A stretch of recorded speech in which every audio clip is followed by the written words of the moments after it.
خان تا سره مې ډېر ضروري کار و خو چې دې چمن کې څه کې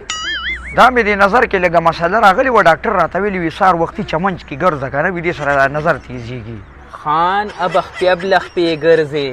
غلی شه مړه که تا کې دونه عقلو تا نه بېختو ووتله خدای دې بېخ او بنیادو باسه ته اوس ما ته خبرې کې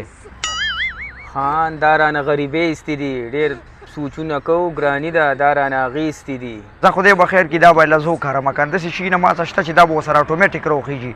خو د هغه مسلم خان د رور واده دی دا ګاډي ټول سیر تک اوس به راشي ګاډي به غواړي او تا ته خو پته لګي ګاډي خو زه چاله نه ورکوم او هغسې مړي ژوندې هم نشم خرابولی خان دی که نه وای خان ما نو خیر و ما ته خو یې ویل مو چې خان سره مې د ضروري کار دی هله شابه نو تا ته دونه پته هم ده او تا شابه تعدي وکړه ګاډي سیر ته کله بس دا دې ورغلم خان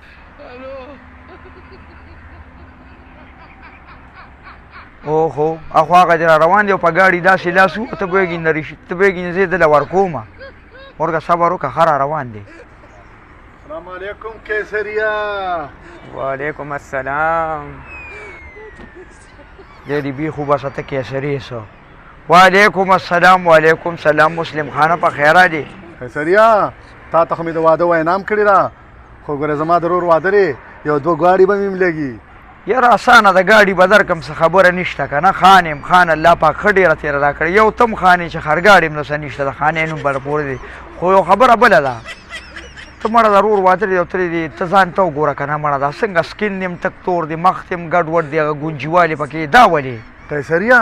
په ځان هم ډېرې زیاتې خرچې وکړې خو والله کې رانه سم جوړ شو دا ولې ما ته پته ده ما ته پته ده ستا پیسو کې فرق دی خرچې دې په زول کړي زه در داسې شی در کومه